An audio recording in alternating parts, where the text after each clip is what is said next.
Fireside chat. Thank you so much, Geisce Ly. Good afternoon, everyone. My name is Deborah Hadai. I am ESL student at City College, and I also serve as a senator at AAC Downtown Center.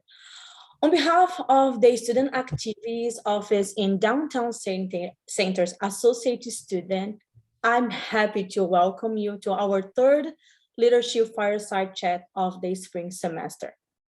Our former chat has been so enriching and insightful, and there's no doubt that today's session will be another wonderful learning opportunity. We want to thank our fellow students, staff, and faculty who join us today. We strive to provide engaging and memorable conversation with a diverse group of professionals each semester, and we are happy to share this space with you.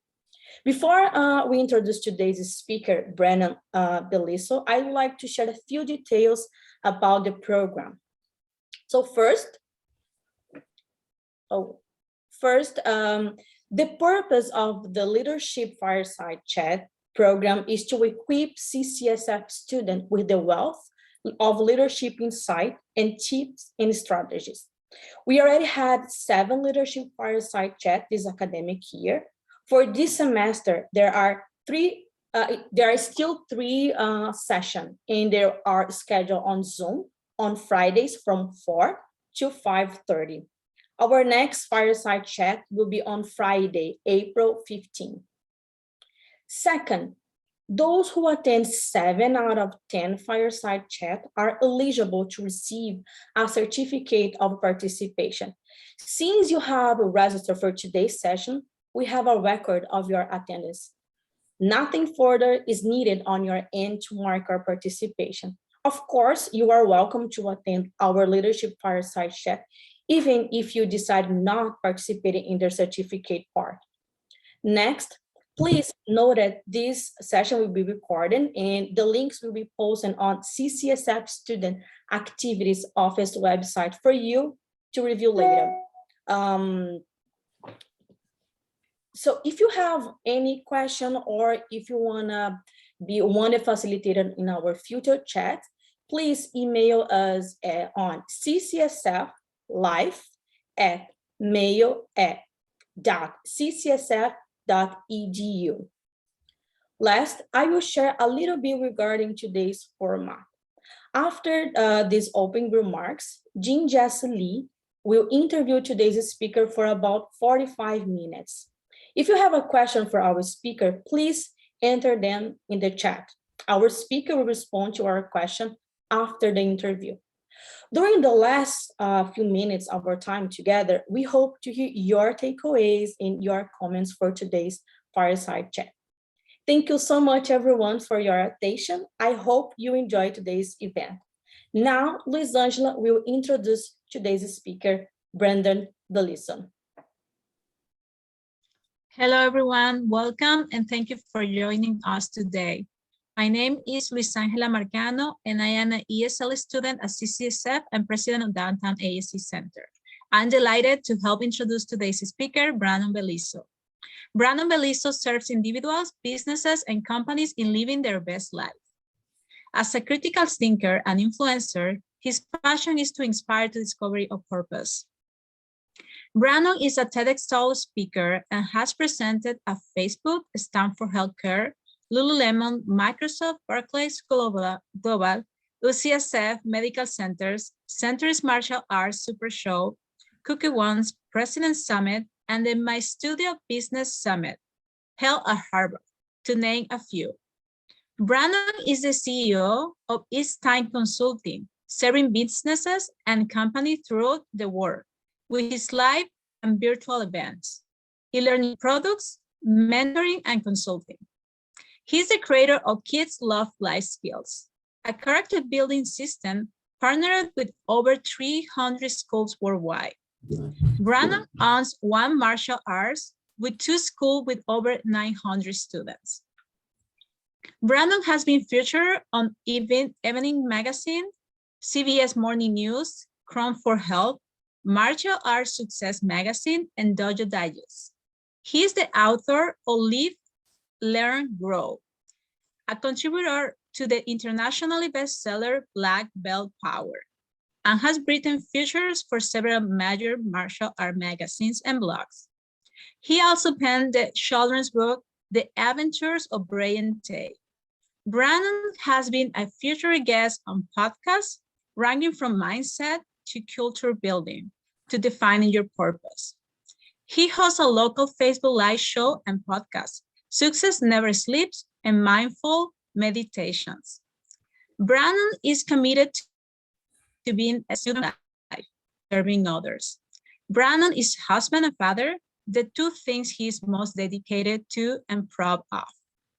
I now would like to turn this over to Dean Geisce Ly, who will be chatting with Brannon about their leadership journey and experience. Thank you, Lucy Angela. Wow. Again, thank you all for joining today's call. Again, I can't wait to start turning this over to Brannon. I call him Professor. He is a 8th degree black belt in karate. and I'm just so inspired. I've gotten to know Brannon the last 3 years, and he is just a remarkable human being. So again, we're in for a treat. For the folks on the call, I have a list of questions I'll be asking Brannon, but if you have questions again later on that you'd like to ask, please certainly ask those questions. I am going to interview Brannon for about 50 minutes, and again, the wisdom that he'll be sharing with us, the insights, I think will be invaluable. So thank you for joining today's session. So Brannon, tell us more about who you are and how you got to where you are today. Well, I mean, everybody has stories, right? And I think great leadership centers around storytelling through the centuries, through cultures. There's always been the storyteller, and that's how we pass down history. So we all have stories. Every one of you have a story. And if I could encourage, the first thing on leadership is cultivate your story. Tell your story. There's a great book called The Mindset by Carol Dweck.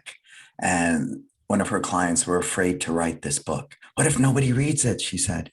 Well, if one person will read that book, it's worth writing. So be brave, have courage, and write your story. And I know nobody cares what you have to say. That's not the reason why you write your story. You write it to discover your purpose. I mean, it really is. Writing a book is a journey of self-discovery. So my story goes back. I was born and raised in San Francisco, and I had a very tough childhood. I spent the first 4 years in a foster home. My father got us shortly after that. My parents split up immediately, and it was hard. My father was physically very abusive. We had no money. Money was very short. So there'd be periods of time we'd go without food for days at a time. He was physically abusive. He wasn't the person who did this, but I was molested at the age of 8 and 12. And then I woke up one day about 18 and left home, and I didn't have very many skill sets. I had been disciplined because my father was military. And so I recognized I did not possess self-discipline. And self-discipline really is one life skill that is vital for leadership. I think the challenge in a Western culture is when we hear the word discipline, we think punishment, disciplinary action, where in many Eastern cultures, self-discipline is a way of life, right? So I spent the better part of my 20s. I had an amazing recording career. I lived in the Philippines. I was a pop star. I had a #1 song, a top 10 album, did really well, but it was an extremely unbalanced, decadent lifestyle. And it just wasn't good for me. So I chose to give all of that up. And I came back here. And somewhere in the middle of all that, I owned another company called Excellent DJ Service, where we did weddings, company parties, high school. So I was a DJ. And I did that right out of high school. I managed a company, then opened my own. Because the one thing I understood in leadership, that if we don't have processes or systems to support our thinking, then we might as well just be standing on a corner playing my guitar. Right? It's only till I put it together in a structured package that I was able to take my music and sell it. So it's the same thing here. We can spew rhetoric all day long, but unstructured leadership, unsystematic leadership, unbridled leadership is just simply gets people excited, but nobody knows where we're going, right? So all of that has been a lifelong journey. Then I opened One martial arts in the year 2000. I've owned that business for 22 years. In that town, we opened up a second location. It's a disruptive business. We do things totally different.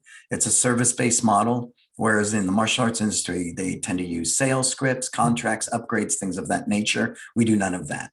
And our schools make more money per square foot than most schools in the nation. So that people took note of that. And that's when I began speaking and teaching and cultivating this message of service. But the data I got wasn't from inside our industry, Jesse, it was from outside our industry, looking at service-driven leaders like Gandhi, like Nelson Mandela, the Dalai Lama, even up into cultures of purpose, Steve Jobs, Tony Hsieh. I mean, there's just so many leaders that base their life and their businesses upon service. And so we run a service-based model. It's all cultivated into consulting and TED Talks and speaking and books. And here we are. Yeah, hanging out. Well, I'm fortunate because I got to know your stories, and again, you continue to inspire me and continue to uplift so many different students and families and parents and everybody else. And again, we're just glad that you're here to share your wisdom and insight as well. So tell us about your core values. I mean, you've lived a pretty remarkable life, done a lot of things. What are your core values that drive you to be, again, somebody who focuses on excellence? Absolutely. I think the first one is integrity, to always do the right thing. Having grown up in a very dysfunctional environment, my mom was married 2-3 times. She left my dad for her best friend. My dad was married 4 or 5 times. I didn't have very good values. But the one thing my father did instill in us was, for me and my sisters to stick together, because that's all we have. So to this day, me and my sisters are very close. Several of them work for my companies up until now, and I feel very blessed by that. So when I speak to you, I don't speak to you from a very holier than thou, look at me. No, I'm the yin and the yang. I led a very inappropriate life at one point, very decadent, very unhealthy. And so I've been to that side. I know what that's like, and it ends in no good any way you want to slice or dice it. So once I understood that insanity is repeating the same mistake over and over again, I realized I needed a new skill set. So I sought out, well, if I want to be the best person possible, who should I be studying, right? So I sat about looking for role models that I felt, even though I didn't know what those core values were at the time, I simply knew the role models I had growing up weren't the strongest set. So the yin to the yang, I just went to the other side. So integrity is number one. And that means to always do the right thing, no matter what, no matter what. And I believe if leadership worked that way, I know we like to say, well, it's gray and you don't understand and it's political and this and that. We know right from wrong, right? You don't sleep with your neighbor's wife. You don't rob people, right? I mean, it's really basic. And the thing is, because of our own rationalization, our ability to believe our own lies, we can skew things to fit our own agenda. And leadership does not live in serving myself. True leadership is that of service. So number one is integrity. 2 is service. My mantra, Jesse, is live your best life.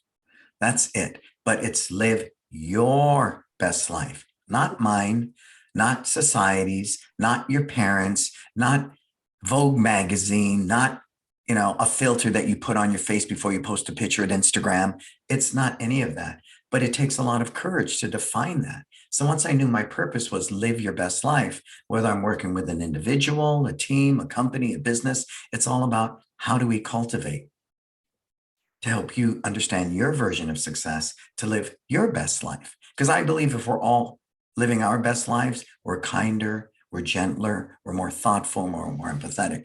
So another one life skill that for me is core values, gratitude. I am so grateful. If a student chooses to join us, I'm grateful. If they choose to quit, I'm grateful. And people say, well, you're crazy. You're losing business. No, because we're not always meant to be together for a long time.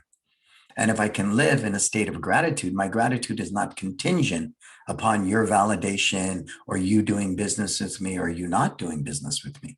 I'm grateful because I'm a grateful person. And if you take the word grateful, I'm full of greatness because I'm full of thanks. And from being thankful, and really it's not these big grandiose brushstrokes. When I talk about gratitude, when I leave my house and I feel the sun on my face, I'm grateful for that. When I go out and it's raining, I'm grateful for that too. So gratitude is a mindset that is not perpetuated from external stimulation. True gratitude comes from within the heart. But it takes nurturing, right? It takes practice. Like anything, the cool thing about this, everybody, is that none of us are born with these life skills. So any life skill you want to obtain, you can cultivate. You absolutely can. And that's the good news. And I was this undisciplined kid who didn't know about integrity or anything, but I recognized I could learn these things. And through practice, they become habit. And that's cool. That's the good news. Yeah, that's the good news. Well, I'm taking lots of notes. So this is great. So you talked about your passion is to inspire the discovery of purpose. You want to be, again, providing service. So tell us more about how you go about doing that as a lead instructor, as an entrepreneur, as a speaker, as a trainer. How do you go about living your life's purpose? Well, you write this down, everybody. Service above self. That's it. If I only think of my own selfish needs, then I will always lose. But make no mistake, I've learned what healthy boundaries are. I understand, and here's my analogy of this. If I'm on an airplane with my daughter, she's 10, and the oxygen drops in the plane, and the masks drop down, whose mask do I put on first? Anybody? Whose mask? Put it in the chat. Whose mask do I put on first if the oxygen goes down in the airplane and I'm with my daughter? Which mask goes on first? Does anybody know? Mine. Thank you. Exactly. So it's the same thing here. If I'm going to be a great leader, I can only do that if I'm physically healthy, mentally healthy, spiritually healthy. So make no mistake, I'm a 60-year-old man, and I know I don't look 60, but that requires a lot of work. I did an interview this morning for a podcast, and I talked about, I get massages every week. I meditate every day. Most days I eat really well. I take about $400 or $500 worth of supplements every month. So it's a process, because great leaders have to lead by example, So once I recognize service above self, isn't it the most wonderful thing to do nice things for people? Just as a human being, you feel good. It releases endorphins, and it's a good thing. And anytime we can live beyond our own selfish needs. Now, I'm not talking about being a codependent, okay? Because I know what that is. I've been a good codependent too, and it's just a form of addiction. And my life was unmanageable. I was going broke in some of the relationships. I was giving up my health and everything for other people. So because you watch it, it's almost like this martyr. People romanticize their suffering, right? And you know who's like that a lot? In my experience, the healthcare industry. They give so much to people, yet when I was researching one of the hospitals I worked with, I go, look at the side of the building. People are out there drinking Diet Cokes and smoking cigarettes. And these are nurses and healthcare people. And I'm going, oh, wow, what? That doesn't go together. But because they give so much to sick people, they think this is okay. So again, oxygen drops in the airplane, put your mask on first. So that's the yin to the yang of service above self. But again, serving is just, I love it. And you see it, Jesse, whether I'm working one-on-one with your daughter or working with a group class or saying hello to you, I'm there to serve, and I love to serve.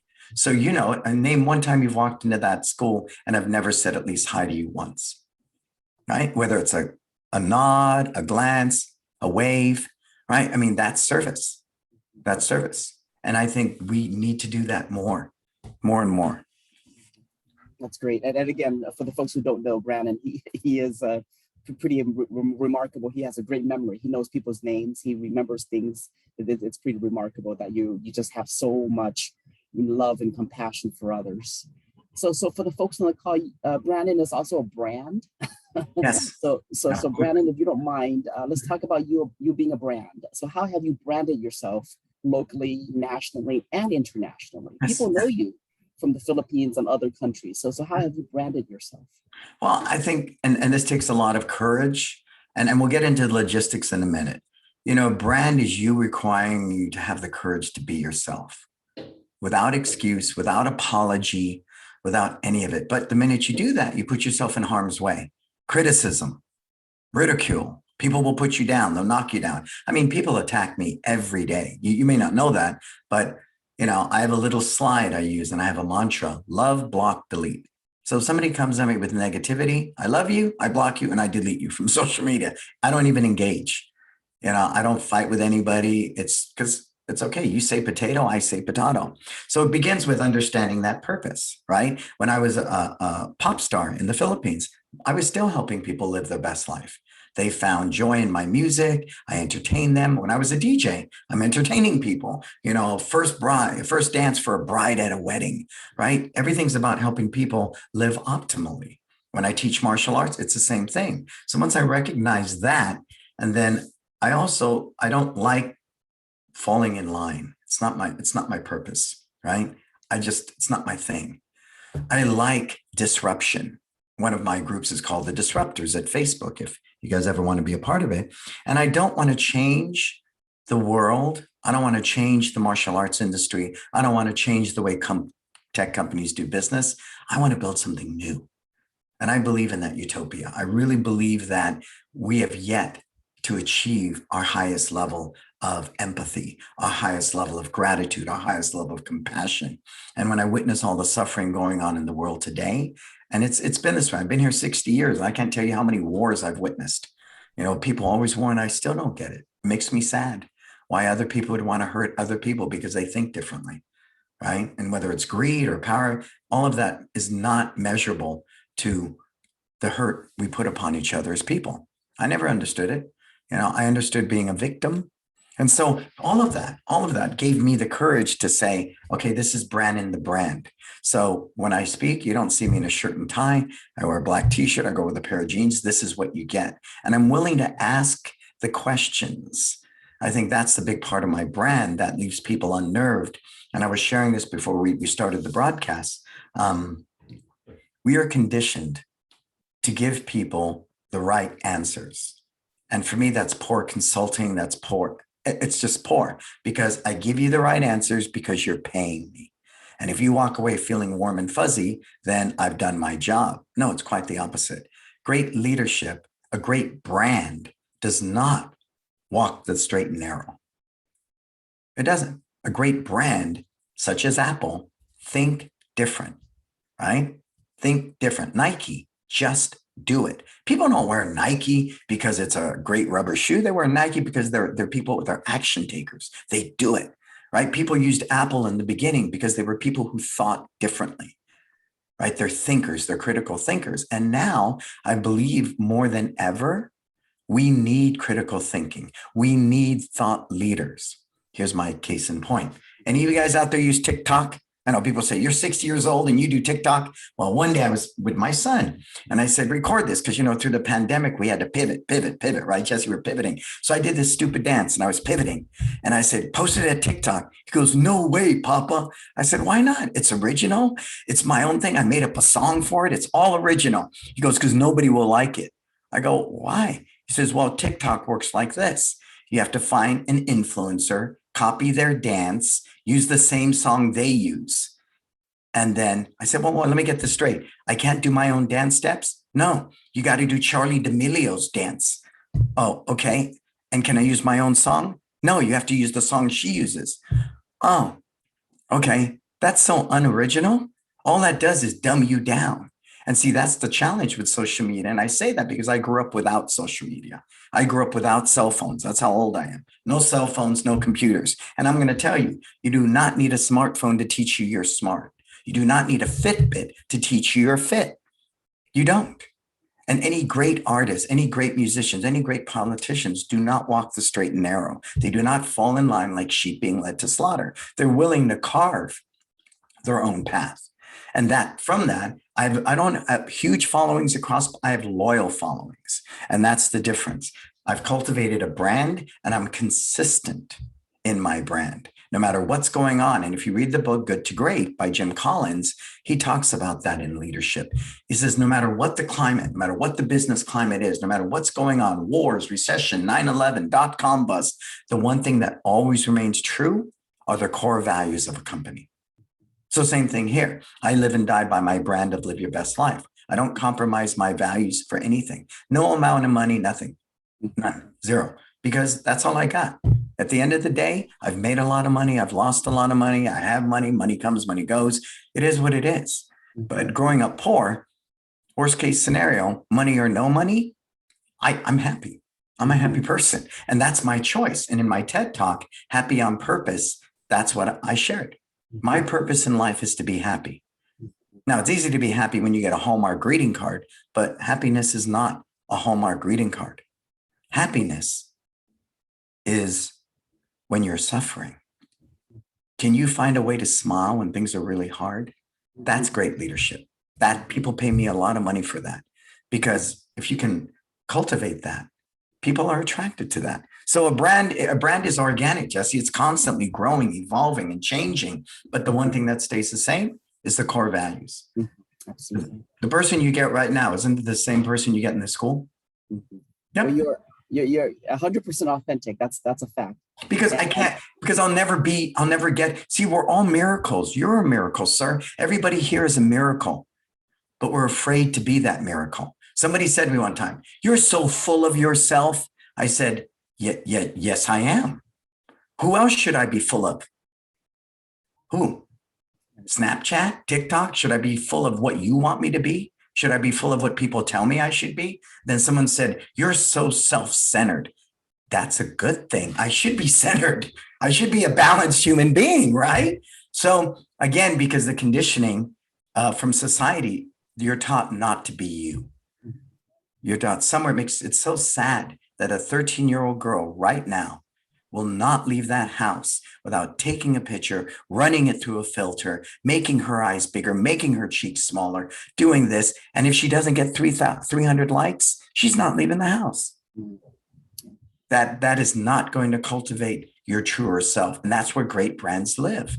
Great brands live in the disruptors, the people willing to take chances, right? And that's why I think my brands are growing and they're reaching bigger audiences. But it takes longer. Authentic takes a lot longer. Absolutely. It does. And you have to be okay with that. Yeah. Well, I love your stories. And again, there's no doubt you are a brand, you are a disruptor. You also have a very, very inspiring podcast. It's called Success Never Sleeps. For the audience, if you have not heard of it, check it out. So Brandon, tell us more about your podcast, Success Never Sleeps. It's powerful, it's candid, it's direct.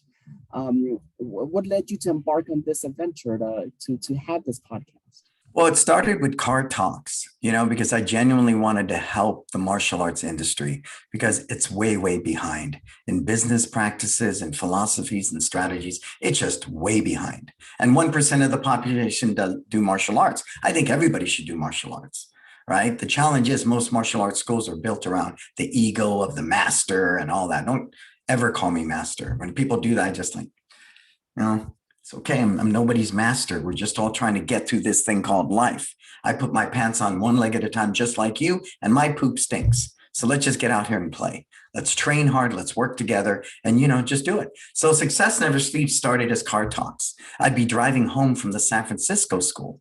And that'd be, 9, 10 at night because our hours are weird. And I just sit in my car and say, "Hey, this is what I learned today. Here's a new process that I wrote. Here's a better way to teach this technique. I had this conversation with a parent. So if you're faced with this conversation, here's a solution." And then that cultivated in more people wanting it. So it became a Sunday night 30-minute talk. Then it pushed further. And then sponsors came to me and they said, "Hey, can we pay you to do that?" I said, "Sure. Sure. You want to pay me to do that? I can do that." So I'm an influencer in the martial arts industry, which has never been there, for not this way anyways. And so it cultivated in that. And now it's a podcast. It's seen all over the world. Again, it doesn't have a huge following, but it has a loyal following. And that loyalty is where you can build a brand, right? Think of right now, brands that come and go really quick. Can you say Peloton? How quickly did they spike their stock and everything up to $153 a share? I think I checked today, it was $25 a share because they hopped on the bandwagon of this pandemic. They shot up and then he dropped just as quickly because it's not a brand. It's capitalizing on people's fear and the shelter in place and all that. But I believe Peloton will make a course correction and figure out the culture and all those other things because they have great instructors. The programs are cool, but that needs a lot of love. It just does. So a great brand, I want you to think like a farmer. Write this down. Because we live in a quick fix, instant gratification society, we want it now. Anybody watch the movie The Matrix? Okay, remember when he plugged the computer in the back of his brain and goes, I know Kung Fu. No, you don't. And that's the illusion we want to believe, because all the critical thinking is being bred out of you. And that scares me. That scares me. You need to be a critical thinker, right? The problem is I can go, hey, Google, hey, Siri, hey, Alexa, I'm smart. No, you're not. All I did was ask the computer for the answer. So there's no critical thinking. There's no trial and error. And the empowerment comes from just doing that, right? Just doing that. So I'm very passionate about trying to help people cultivate that. So whether it's, helping Karen get some confidence on a certain technique, or it's helping you that path of self-discovery, right? That's what makes it beautiful, because you're all a miracle. But are you brave enough to be that miracle in the face of criticism, in the face of ridicule? People think this, whoa, Kim Kardashian posted a photo with no makeup. She's so brave. I'm going, what? What? All of you, you're beautiful without makeup. Every one of you are beautiful. But it's scary that we separate ourselves further and further from ourselves because of what society is teaching us. Yeah, our dependency upon machine learning and machines is what's teaching you not to love yourself. Well, let's get into course correction. So I think that's a very valuable lesson for everybody to know. As a leader, you need to continually pivot and change course and make the right decision. So the last 2 years, obviously, Brannon, with the pandemic, and you have 2 studios. So tell us more about what it was like to pivot and repivot and pivot again the last 2 years in terms of course correction and knowing that you just can't do status quo. Well, I'm built for this because that's what I do.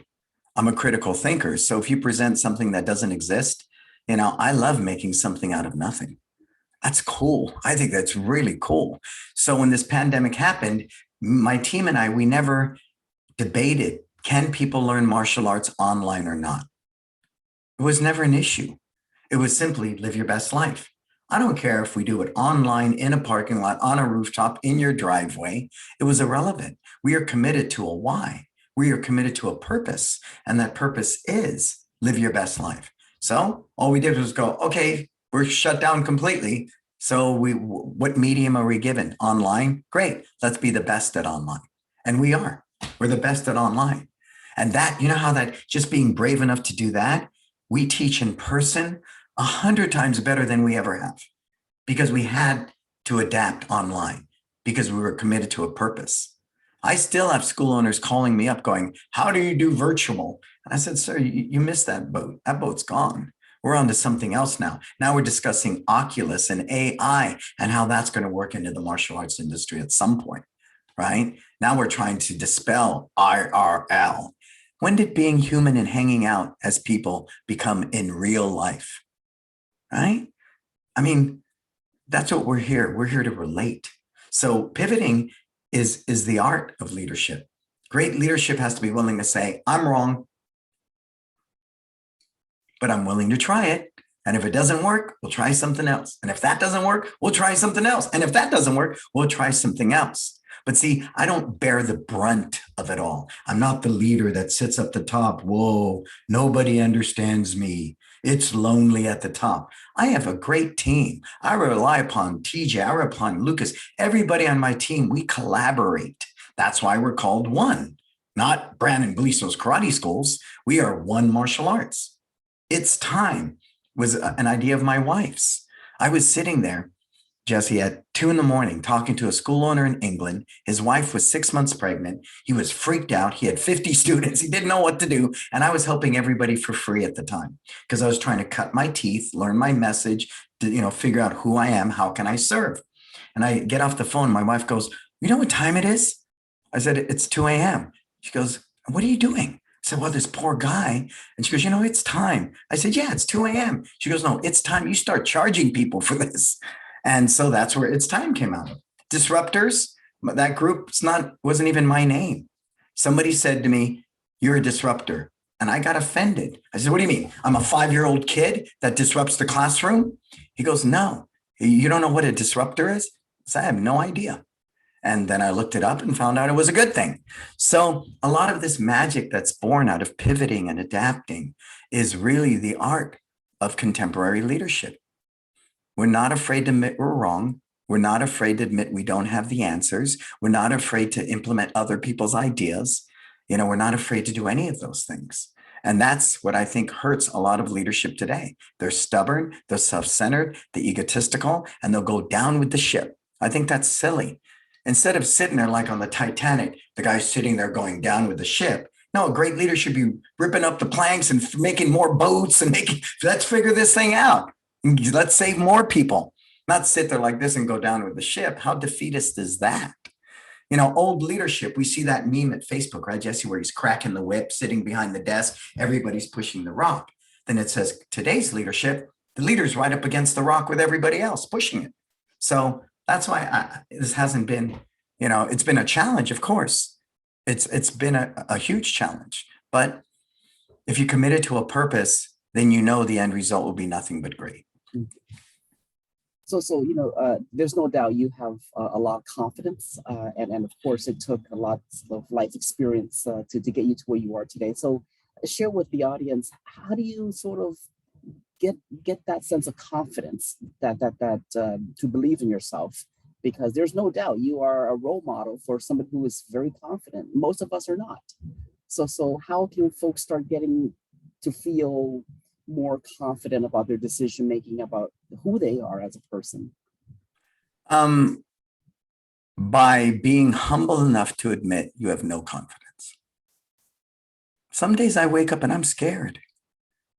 You turn on the TV, I'm scared, but I'm willing to confidently tell you I'm scared. You know what I mean? So whether I'm being vulnerable or whether I'm being transparent, I'm unafraid to say, you know what? I suck today. I have no confidence. Can somebody take the ball and run today? I'm happy. It's kind of like when birds fly, Jesse, right? The lead bird flies. He works the hardest, right? He works the hardest, and that cuts all the wind for the rest of the birds. Then when he gets tired, what does he do? Does he keep doing this? No, he falls out. Another bird moves in. See, so I think confidence, true confidence, comes from that yin yang. It's, they're unafraid. I'm unafraid to say I don't have all the answers. And you're right. I saw the comment there. The strength is in my vulnerability. And believe me, I grew up in a very impoverished neighborhood. My father said, don't cry. You walk through these neighborhoods and you had to walk a certain way, act a certain way so you didn't get into a fight. That's a lot of wasted energy because you never get to your truer self. The only way I'm going to heal anything within me, if you lack confidence, it's because somebody told you, you suck, you're terrible, you're awful at that. Or even worse, they were indifferent towards you. They said nothing, right? They said nothing. And that's even worse. At least tell me something. So that's where it begins, because you're born perfect, right? Jesse's born perfect. Then one day somebody said, good Jesse, bad Jesse. Oh, first set of values. Okay, if I act this way, everybody approves of me. Then you were bullied in school. Then, I turned on MTV and I don't look like that. Or a woman picks up Vogue magazine. I have to be, 6 foot tall and weigh 20 pounds. And, it's silly. So then we're buried, Jesse, under all these layers of unauthorized thought patterns. And your truer self is buried down here. So then you spend a lifetime of therapy and mistakes to try to peel that all away to get to your true self. I'm unafraid to be me. Makes my wife crazy, but I'm unafraid to be me. And I have no filter sometimes. So that's not a good thing sometimes. And so that's why I have confidence, because I have no confidence. Like when they asked Bruce Lee in Enter the Dragon. Remember Enter the Dragon? Bruce Lee's movie, ever see it? The guy said, what's your style? And he says, it's the art of fighting without fighting. Yeah, I'm confident because I have no confidence. That's perfect. Wow, that's very powerful. I need to digest that one. Thank you. So let's talk about a moment in your life, perhaps, a challenge that took a toll on you. It really was really dark. How did you sort of get yourself back up again? How do you sort of move on? How do you, overcome that dark space where life is just not working out? Well, I think the first thing is to not dig a hole so deep you don't think you can get out of it. Because I've been in that place where, because I was suffering, I didn't realize how deep I was digging the hole I was in. And then pretty soon, in this place of despair and brokenness to begin with, you look up and you go, oh my God, I can't get out of here. I can't. There's no way. And I'm broken and I'm suffering and I'm sad. But so I've learned through managing my mindset, and I'll tell you a couple of dark stories. One definitely was when my sister died. And she died at 40 years old, some 20 years ago. And she was with me in the foster home. She was with me through the beatings, through the molestation. She was there every step of the way of my life. And then at 40, she died unexpectedly, right? And she had died in my room because we were sharing a house together. And I was teaching at the time. So I get this call and it was surreal. And I'm driving in the rain back to the house. And I get there and it looks like every day. I'm going, there's no ambulance. There's no fire department. There's no coroner. What's going on here? And what happened was the police left. Everybody left. The coroner had broken down. Okay. So this is why this is significant. You talk about fate and the way things happen. So I come in and my cousin's sitting there and you could tell she'd been crying. And I said, I just looked at her and she pointed to the room, my room. And I walk in my room and my sister's lying there on the floor. Because, you know, the ambulance, the medics had put her on the floor to try to revive her because the bed wasn't stable enough. And so I look at her and she had rollers in her hair. And the first thing on my mind was this, people, she can't be seen like that. She'd be pissed off. She don't want anyone to see her with rollers in her hair. So I started taking all the rollers out of her hair and she was warm. I mean, she was like she was asleep.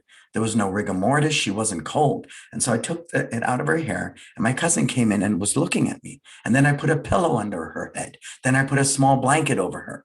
And then we were hugging her and we were crying and we were praying.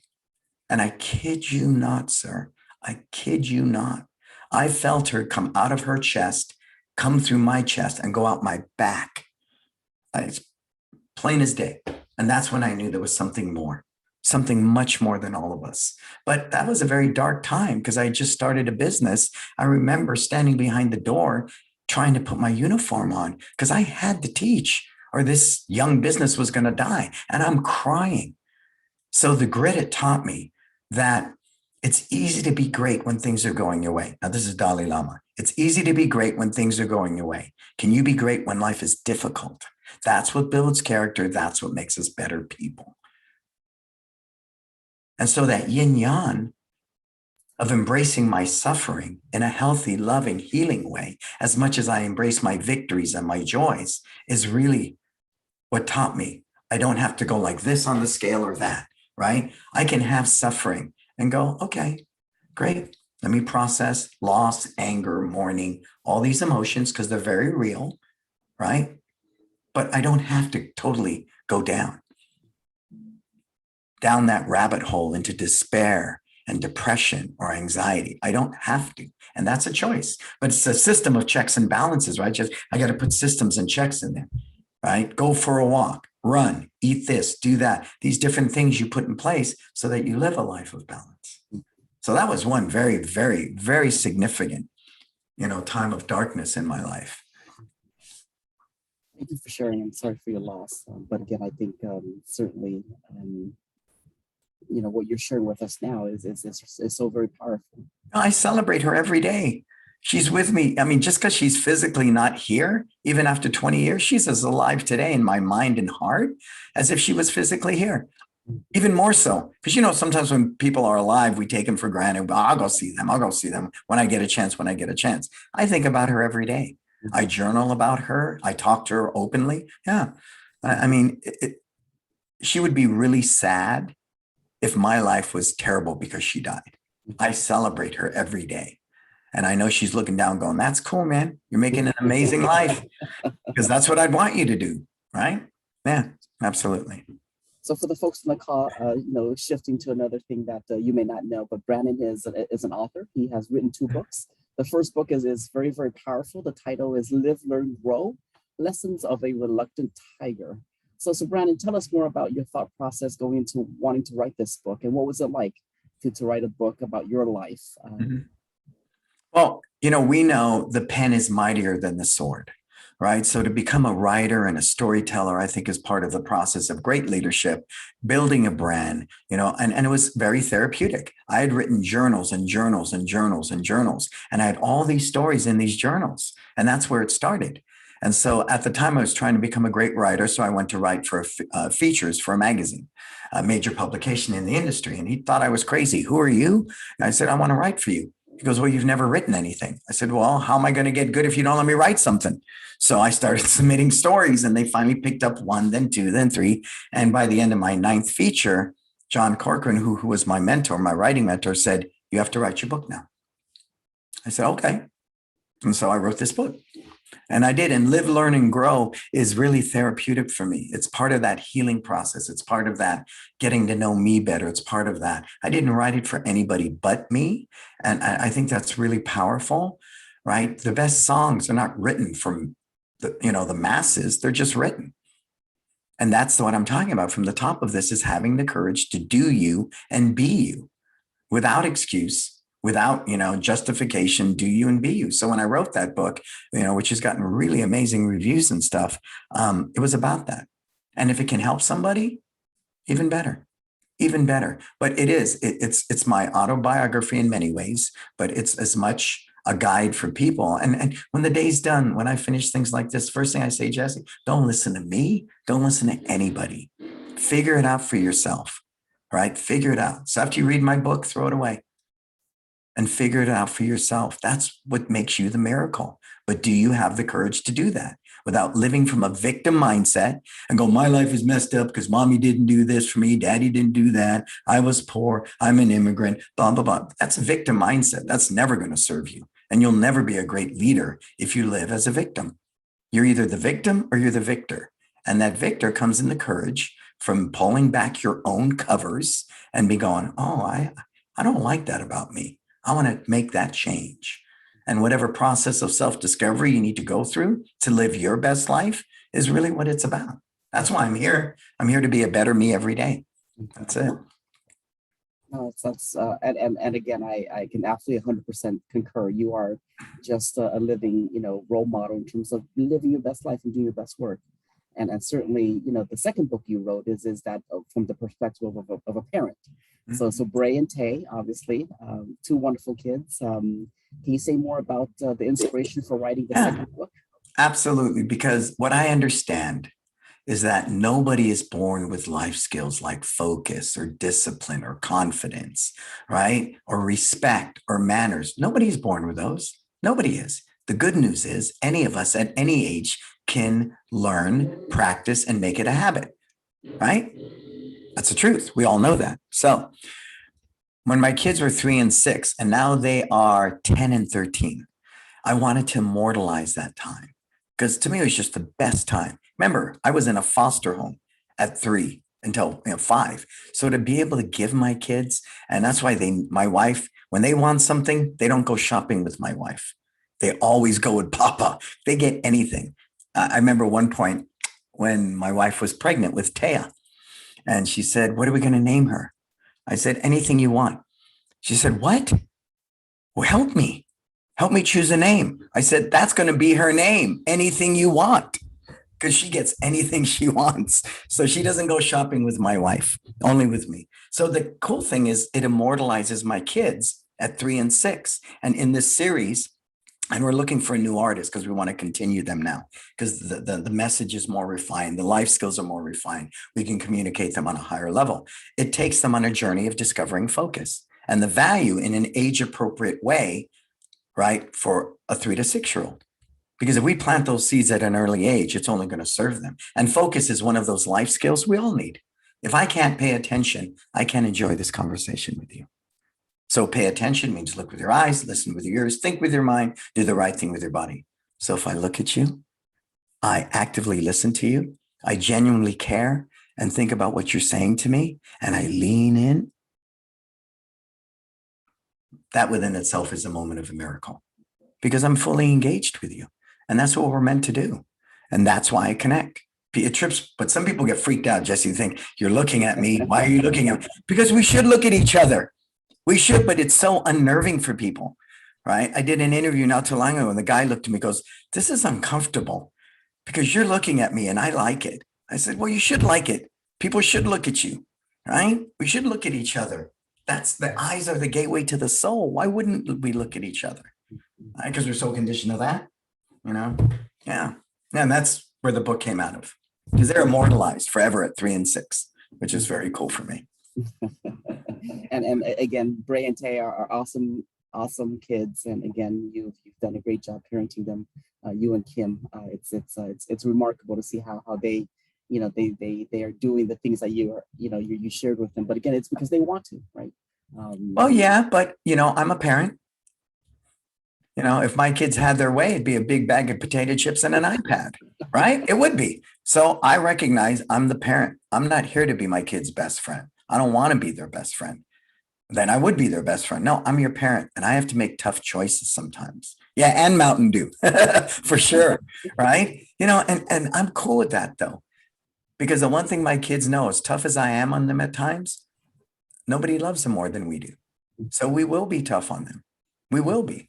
And when they don't want to go to karate, it's get in the car. When they don't want to go to tutoring, it's get in the car, But make no mistake, my kids have everything they want and need. So the yin to the yang is you will do what you're told. Yeah. So this is a great segue in terms of how do you teach leadership to kids, right? To young individuals. How do you sort of get them to understand the importance, of leadership, being a good human being? Well, if we really stop to think about it, what did our parents say to us when they were trying to make a point when we're younger? What did they tell you? One day when you're older, you will understand. Who's ever heard that one? Raise your hand. Who's ever heard that? One day when you're older, you will understand. I never got it as a kid because I couldn't understand. And that's okay. That's okay, right? That's okay. So what we're talking about again, Jesse, is the habits. The habits. So if you watch me teach a class, how often did I make your daughter lead the class? Just in whatever stripe we're working on. That organically is teaching her confidence. That organically is teaching her to be a leader. So one of the things we do is when we're teaching a class, we'll have kids often take turns and they'll just do the moves, and they're not leading, but they're leading the class. So just through that experience, you're planting those seeds. See, because great leadership, people, is about being a farmer, not a hunter. And that's what we're witnessing now. I'm a hunter. I shoot, I kill. Oh, now I'm hungry again. I shoot, I kill. Oh, now I'm hungry again because it's needy and greedy. A farmer rototills the ground. Do we have fruit yet? Plants the seeds, waters it. Do we have fruit yet? No. Sprouts. We have saplings. Do we have fruit yet? No. And I can't tug at that sapling and say, give me fruit, give me fruit. In its own time, in its own season, if I cultivate, and I'm patient and I understand the process, eventually it bears fruit. So you can't expect that child to have that type of sophisticated understanding to bear fruit, sir. You can't. So I'm okay with that. So I want to create experiences and opportunities and systems and processes in the curriculum, and like the handout you take home, right? On confidence. The girls have colored it. That little coloring sheet just alone is planting seeds that will take root based upon their own individuality. That's the cool thing about when I design these processes. I don't want to say, fall in line, do this, do that, right? It's not a fast food place. I get it. McDonald's, which is, I don't eat the food, but what an amazing process. I get it. Step 1. Open the refrigerator. Step 2, take out the frozen French fries. Step 3, shut the door. Step 4, walk over to the French fry machine, right? It's a system. It's a process. I get that. But you are not going to cultivate the individual through that. So there has to be a certain amount in those processes of just discovery. So as much as we want to design it to be age specific and skill level specific, you're the one who reads it first. Then you decide, well, does this anything he wrote here fits my family and our values? Oh, this does, this doesn't. And you take what you need. And Bruce Lee said that. Take what you need, discard the rest. So it's just about to inspire them to think and learn and explore, right? Because that's really the future. All of this machine learning and AI people, all these regular jobs on an assembly line, cashiers in a fast food place, they'll be gone. But remember, that machine's going to need new data, new learning. And it's the critical thinkers that are going to make the most money, be the greatest leaders, and be the ones keeping the balance with these machines. Yeah. So I'm huge on critical thinking, but it's the balance, because you're right. There is a certain habit and just process you'll see us do with the kids that organically is in planting these seeds, right? And then one day it bears fruit. And then when you have fruit, you realize that took years for that tree to bear fruit, and you're cool with it because a farmer is more sustainable, right? It's more sustainable and growth oriented. The hunter is not. No, this is great. I love, again, all the notes I'm taking. This is so awesome. I'm so glad we're recording it. So my time to interview you is almost up. I have two more questions, and then I'm going to turn it over to Me Fam is going to do the Q&A from the audience. So again, audience members, if you have questions you want to ask Brannon, feel free to enter it in the chat and share them with me so that she can get to your questions. So Brannon, two more questions. We have a lot of folks here who are learning, the art of leadership. What is leadership? They're learning, a lot of things from different speakers. What is the one thing they must do? I know you mentioned several areas already, but what is the one leadership thing they must always do so that they can, again, continue to be successful in their endeavor? Thank you. There's so many things you can do. And the first thing I would encourage you to do is read. And read somebody that inspires you, whether it's Gandhi, whether it's Mother Teresa, Nelson Mandela, Bishop Tutu. There's some great leaders, Martin Luther King, and they were all service-based, empathetic leaders who promoted nonviolence. I don't believe violence is a solution to anything. I truly, truly don't. So, but those great leaders get swept under the carpet, they get assassinated, they get thrown in jail, and so that's unfortunate, because on the other end of leadership, we're witnessing that today. Right? The other end of that type of leadership, and it will implode because it consumes itself. So if I can encourage anything is read a lot. And through that process, you will discover what skill set you want to learn and master as a leader. And hopefully through that, learn the rules, break the rules. I'm a huge advocate of that. And through that process, I hope you find a path of self-discovery to cultivate what works for you. But make no mistake, respect was good 1,000 years ago. Respect is still good today. Discipline, self-discipline was good 1,000 years ago. It's good today. So there's certain core values that govern us as human beings and inspire us and shape us as human beings that I don't think need to be messed with. A good hug is a good hug. Why would you mess with that? Right? Who loves hugs? Does anybody loves hugs here? Anybody like a good hug? Yeah. Why mess with that? I don't need to do some bizarre hug. A hug's a hug. It's that simple, right? A good sip of tea or coffee. Why mess with that? It's a good day. It's a good day. So if we can accept that and let that be, then we're ready to explore that higher end. So read and read a lot. I agree. Absolutely. So happy 60th. You celebrated this huge milestone last month. So the last question, what do you want your legacy to be? Well, I'm going to use my martial arts instructor, Rick Alamany, and he's still alive, but he went through a really bad bout of cancer, and he was on his deathbed, and everybody was running around in our association going, who's going to continue his legacy? Who's going to continue his legacy when he dies? And so I brought it to him, and I call him Dad. And I said, Dad, there's a lot of chatter going on around the martial arts community. Who's going to continue your legacy when you die? And he looked at me and he said, son, this is what I want you to tell him. When I die, my legacy dies with me. Go out there and make your own legacy. That's it. I can't say that any better than he did. And that's really it. But are you brave enough to do that? Right? Are you brave enough to do that?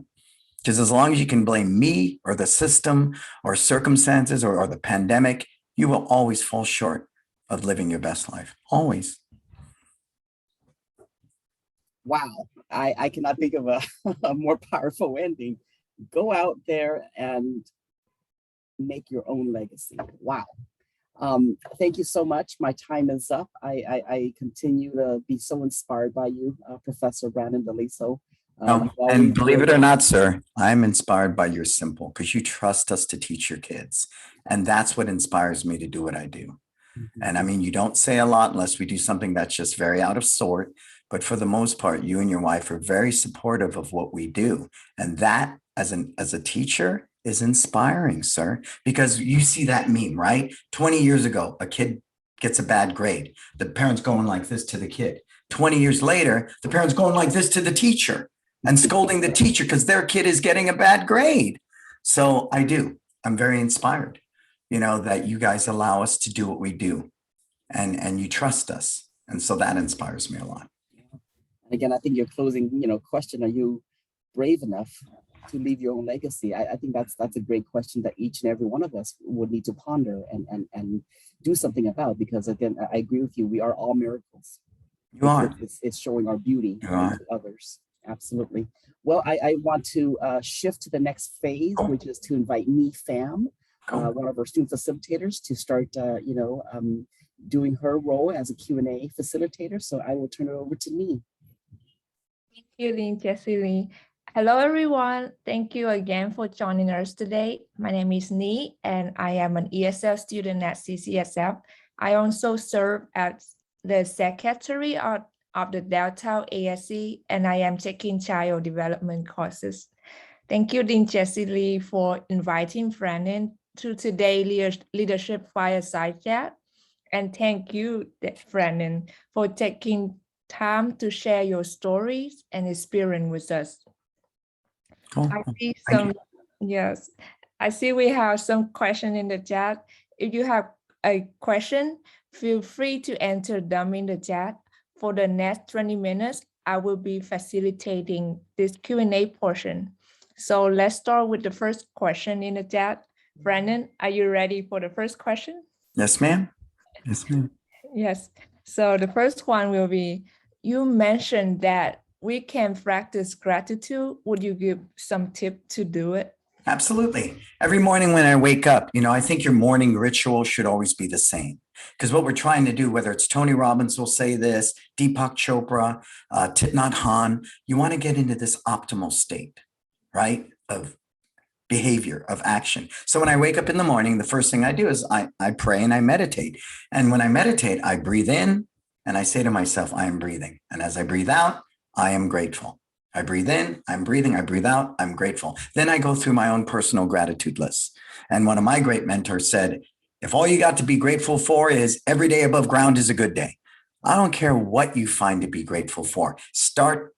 Find one thing to be grateful for, and it can snowball and build upon that. I was sitting in traffic and I breathe in, I'm breathing, breathe out. Oh, I get to listen to this Audible book. How cool is that? Right? I mean, it goes on and on. I went in to watch my son play basketball. There was nowhere to sit. Breathe in, I'm breathing. Breathe out, I have an opportunity to make my legs stronger and work on my posture. You see? So if you come from a point of gratitude, everything's possible, right? Everything's possible. But if everything is like, oh man, I got to stand in this long line. Traffic sucks. Da, da, da, da, da. Even worse, oh man, I woke up today. I got to get up and go to work. No, you don't have to go to work. You get to go to work. You get to go to school. And that's what a gratitude mindset perpetuates. And then I would encourage you to journal. Please journal. Because if you can see it, you can be it. And if you can write that down and you write, I am grateful for, on and on. And the one I use with my wife, she hates it. I go, well, it could be worse. We could be in Ukraine right now. She goes, what does that have to do with anything? It has to do with everything, right? It does. We are all connected. We are all connected. And so, it's a process, but it's one of those habits I would do every morning and do as much as you need to throughout the day. But I think the thing with gratitude, people, is please be grateful for your suffering as well.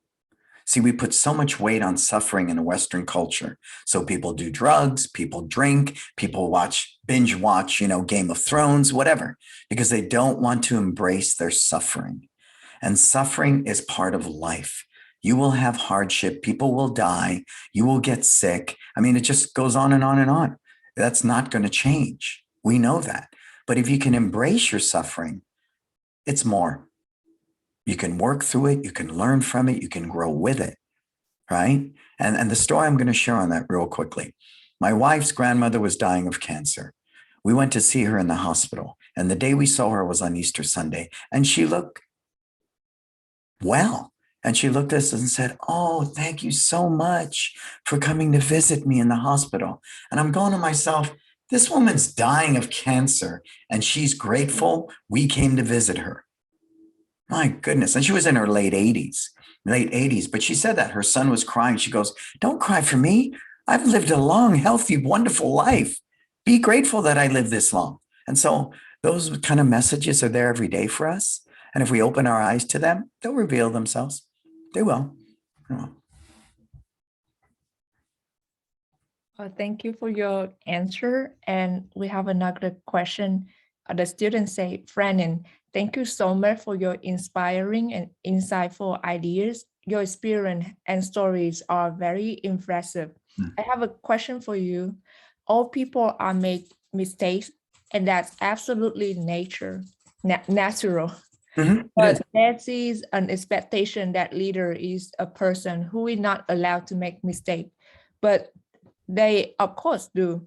In your opinion, how to cope with the fact that as a leader, you make a mistake, and how to say credibility and not lose the trust of the people who follow you? Thank you. Well, I think the illusions we create, we know we live in a culture of misinformation and fake news, right? I mean, I can cultivate anything I want through social media. I can lie, I can cheat, I can bite other people's philosophies. And so I believe what's very important is to be authentic with that. And the problem is leaders, out of their own personal insecurity and fears, put themselves on this pedestal way up here. So when they fall, they have a long way to fall. I think great leadership today, especially with leading our own selves, is to be with the people, right? Be in there, be in the mix. For example, I'll go into my business, I'll clean a bathroom. Then I'll hit the walkie-talkie and go, hey, can somebody clean the other bathroom? But if I walk around dictating, do this, do that, I'm the owner, I pay you, that sets me up for failure. And then the other thing is recognizing on a personal level, you are not a failure. You might fail, but it doesn't make you a failure.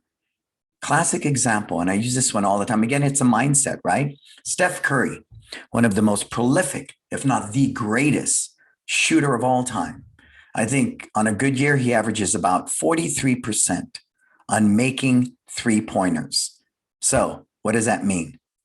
The other 57% of the time he fails, he misses. Yet this guy makes $84 million a year and people love him. So I'm cool with that. See, failure is part of it. And if you're not ready to fail, you're not ready to succeed.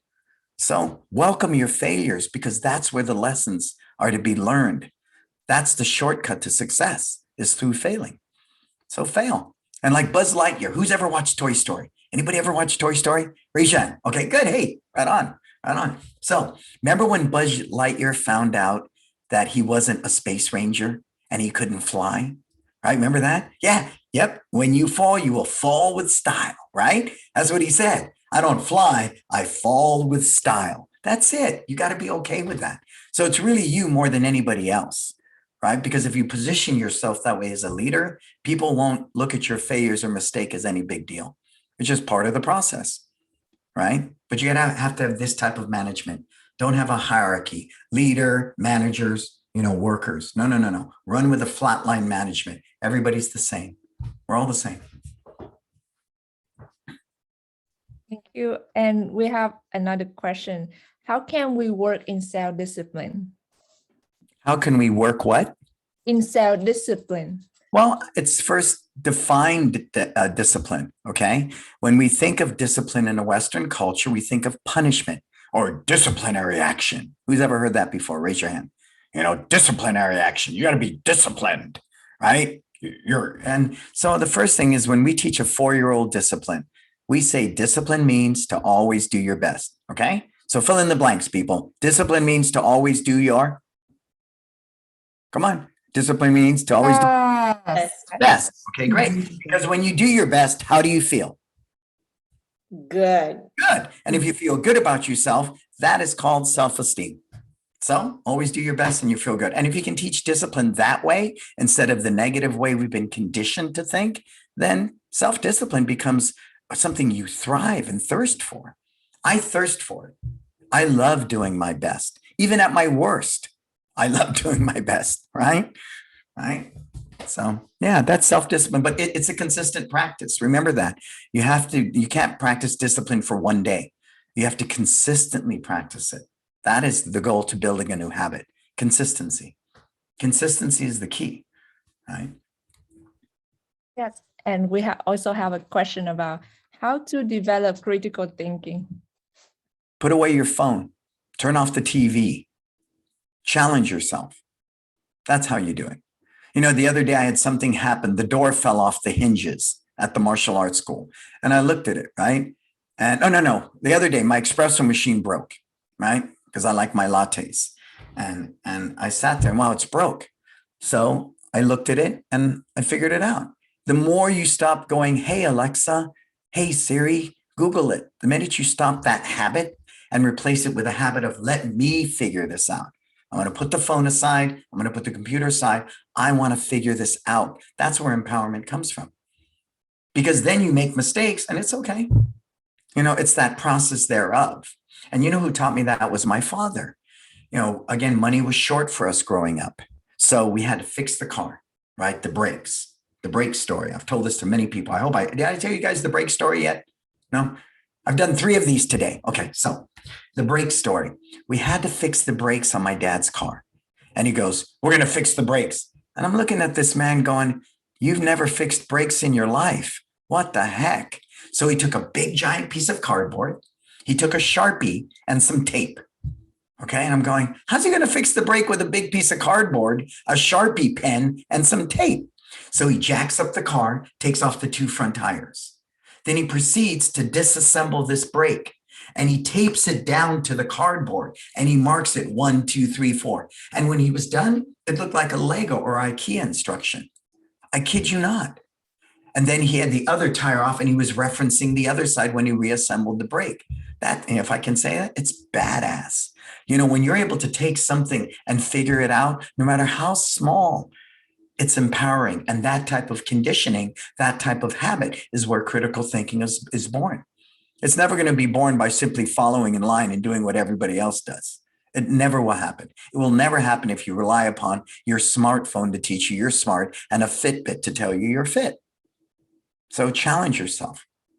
You know, I would carve out a certain amount of time every day to promote critical thinking, right? That's why people like Wordle or Sudoku or any of those things, because it promotes critical thinking, right? Yeah, anything. Your brain is the biggest muscle on your body, but you're never going to exercise it if you let that phone be your brain, right? Or binge watch some TV show. Never, never, ever. Wow, I'm really impressed. We have a few more minutes for the Q&A. Again, if you'd like to ask Brannon a question, please enter it in the chat. The next question is, do you have some tips to help people find their purpose? Yeah. Stop listening to everybody else. That's it. You know, my wife is Chinese, and so she's a little more reserved than I am. I'm very outspoken. I'm very confident. I move with certainty. And that's because I've ran my head into the wall many times and I have failed many times. So I'm unafraid. I'm unafraid to fail. And that's half it. Because if I fail, it doesn't mean I'm a failure. I know who I am. And that's that process of self-discovery. You know, again, you're taught to not do that because you're taught 1 + 1 = what? 2. See, you're smart. You got the right answer. Your parents are happy because you're smart. The teacher gives you a good grade. I say 1 + 1 = Kool-Aid, right? Come on. Remember, NASA said to Elon Musk, no, there's no freaking way these rockets are going to shoot up a payload. Then these rockets are going to land back on Earth and we can reuse them. Because you know why? They want that government contract to sell you another $40 million rocket that's going to fall into the ocean. Right? The first time I saw those rockets land, I went, this is amazing.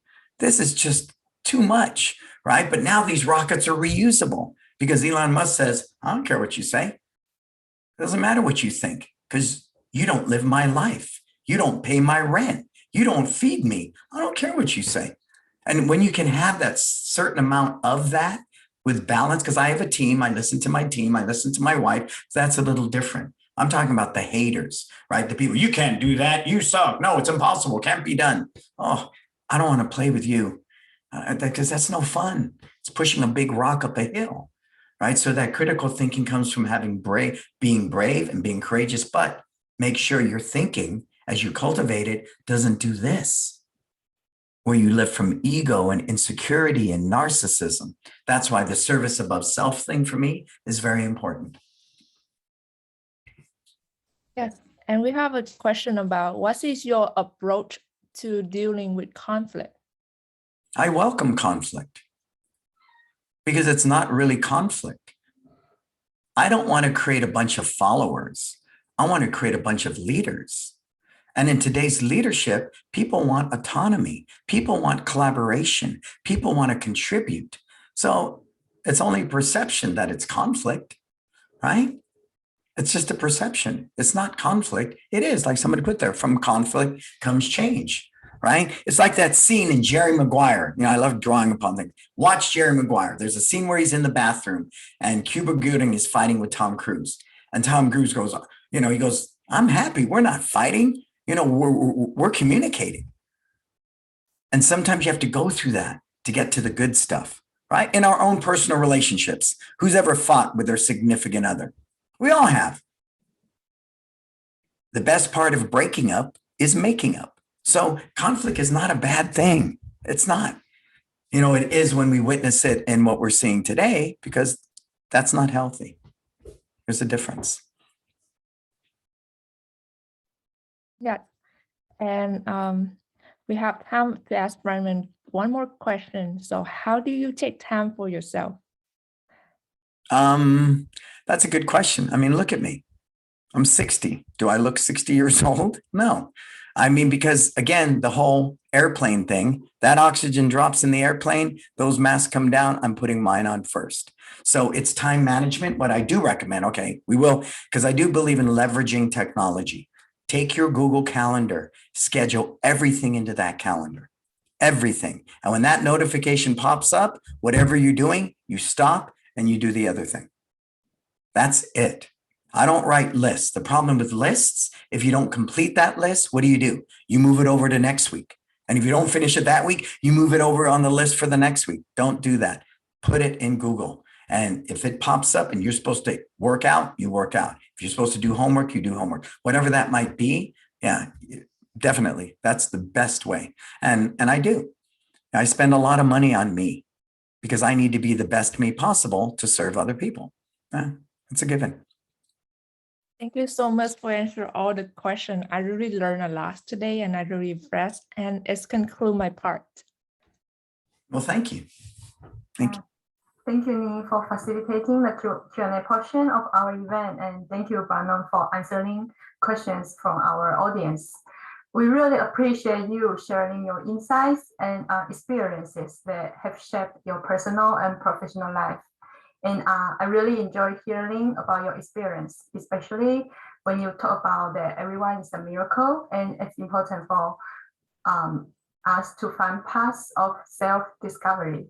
And my name is Alice, and I'm a senator with the AAC Downtown.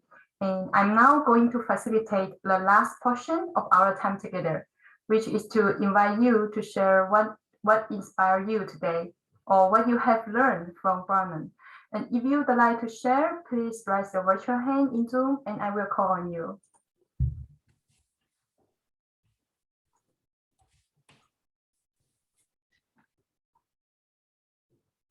I see that Taeko has her hand up.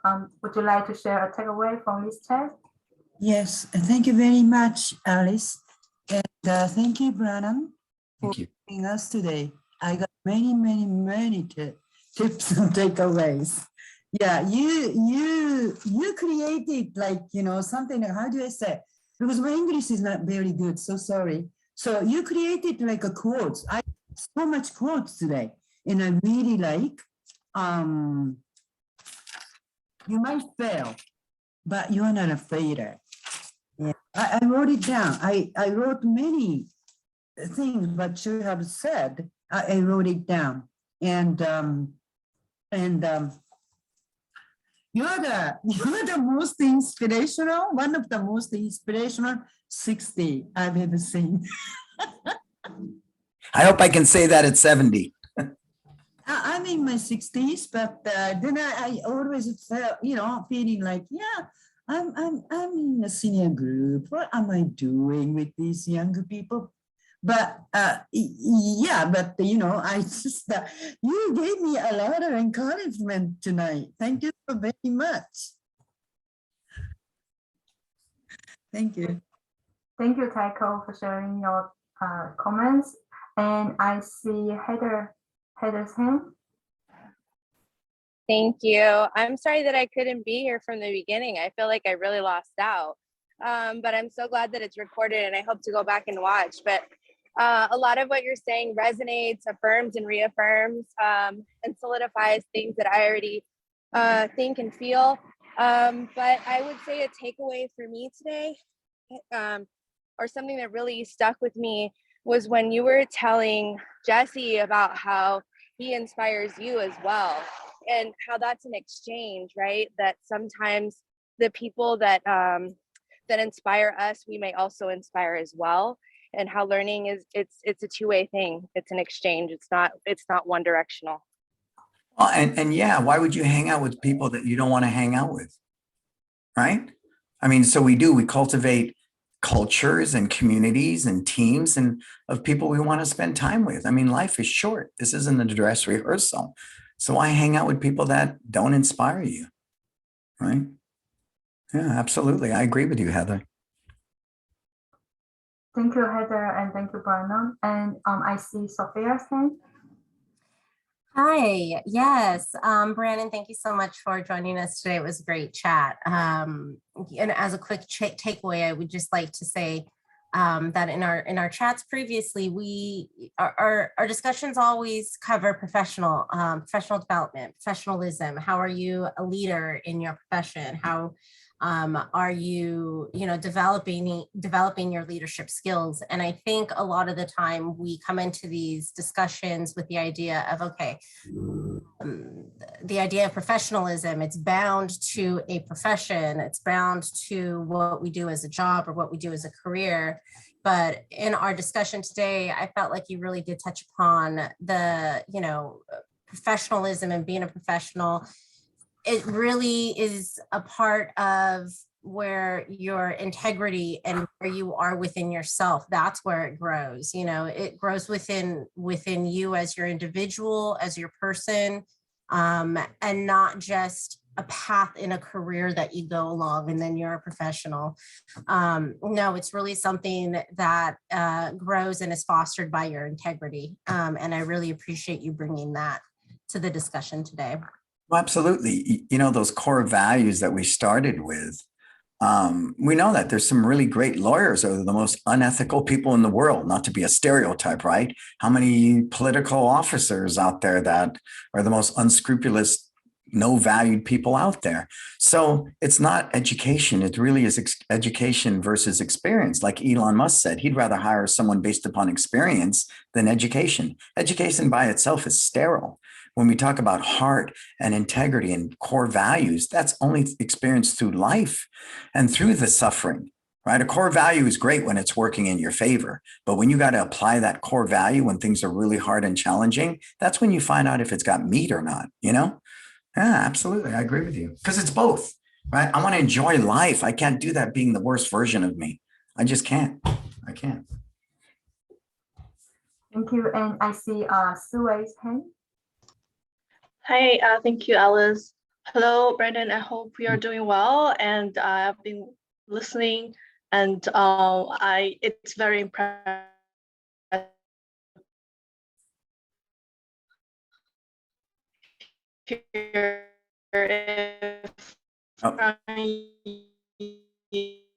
You, and I am very happy to think about other people's feeling first, and it just stresses everyone's out. And I think the way you understand self-center and also take care of yourself, your mental health, is very important. And I am also learning from that, because sometimes I am trying to make sure everything is in the correct place and everything is in the correct procedure, but other people might misunderstand me as like I am too aggressive in a certain way, but I'm just trying to be inclusive of everyone in the space. And I think the assertiveness that you taught me today just make me feel like I'm doing the right thing. I have to be confident in what I'm doing, and I have to make myself happy. And then I can just make everyone happy. I cannot enjoy myself if I'm the worst of myself. Yeah. Thank you very much, Brandon. I really, really enjoying listening to your session. Thank you. Thank you. Well, and with that said, make no mistake, I'm a very considerate, thoughtful person of my team, of my family, of my community. I don't walk around like a callous, narrow-minded person. It's quite the opposite. It is easy, it's effortless to take care of me because I understand that great leadership is by example. And if I'm tolerant of people, just because you and I don't disagree, because we disagree, there's a huge difference between somebody that you love and respect and you value and you share values. They bring something to you that they're unhappy with and you want to offer course correction. Have some blind person at social media, I hate you, you suck. Yeah, just love, block, delete. And that's not narrow-minded, that's smart, because there's only so much time in the day. But the people I respect the most, I listen to them. I'm always making course correction, and I'm not a codependent. It is, relating on a human level to one another, right? That's super important. That's super important. So I think that balance that we strive for gives us the clarity to know when to be selfish and when to be selfless. Thank you, Brandon. Thank you so much, Sue and Brannon. And we have a few last minutes for our last takeaway. And I see Deborah's hand. Thank you, Alice. Wow, Brandon, thank you so much for being with us today. Before this meeting started, you spoke with us just 2 minutes, and I was already impressed by what you said to us about asking questions. I think one of the things that I really loved is about being grateful in hard times. And I think when we are grateful, we know that situation is not something that is gonna be forever. For example, it's raining today, it's raining, but tomorrow the sun is gonna come, and then we'll be appreciating the sun and also the raining, because we need the rain, right? When you were mentioning about your childhood, when you didn't have sometimes food, I also had the same situation. And nowadays, even going to grocery and buy simple things for my house, sometimes I cry because I'm so grateful to be able to go to the grocery and buy my food. So I think being grateful is the best thing we can do, because every situation that we have in our life, we can get through, we can continue and be the best that we can. So thank you so much. I got a lot of takeaways. I'm still digesting all the things you taught us today. And thank you so much. And thank you so much, Dean Lee, for inviting him and speak with him and ask these great questions, because you took from him a lot of things, and I really appreciate. Thank you so much. Thank you for the gratitude. I appreciate you as well. And so I just hope it inspires you. Like I said, when the day's done, don't listen to me, don't listen to anybody else, but be inspired to go out there, right? This isn't a dress rehearsal. And I'll share this one last story. I was doing this podcast and somebody said, well, you're so wise. You're 60 years old. What would you go back and tell your 20-year-old self? And you know what I said? Nothing. I don't want to mess up my 20-year-old's game. Let him be 20. Let him be a knucklehead. Let him fall down and get up. Let him make mistakes and figure it out. That's the joy of being 20, right? Just like it's a joy being 60, and it should be a joy being 40 and a joy being 22. But it's the mindset you cultivate, and that's where great leadership lives. It's not simply in 1 + 1 = 2. That's not a leader. That's a follower. No, a leader is going to take that and maximize the potential of what they're given. So it's powerful. It's powerful. And you guys are all on a healthy path. The fact that you took your time to be here and hang out, whether it's me or somebody else, means you're looking for answers. You're discovering yourself. And that's really the gift. And that's why you're all miracles. And I say that passionately, you know, and I can't wait to see what you guys do. Change the world by changing yourself. Thank you so much, Brannon, for sharing your last story with us. We are at the end of our time together, and thank you to everybody who joined today's Leadership Fireside Chat. It was really inspiring to share this praise with you all. And if you would like to participate as a student facilitator at our next chat, contact ccsflive@mail.ccsf.edu to see how you can get on board. And the next Leadership Fireside Chat is scheduled on Friday, April 15 from 4 to 5:30 p.m. The speaker is Xiaomin Chen, Program Manager at Google. We hope to see you next month. And again, a very special thank you to Brannon for joining us today. We are truly inspired by you and your stories. Thank you again, Brannon. And thank you all for being here today. Have a great weekend. We really appreciate you. Thank you. Thank you so much, everyone. Have a good Thank you so weekend. much. Bye-bye. Bye. Thanks. Bye, everybody. Bye, everybody. Take care.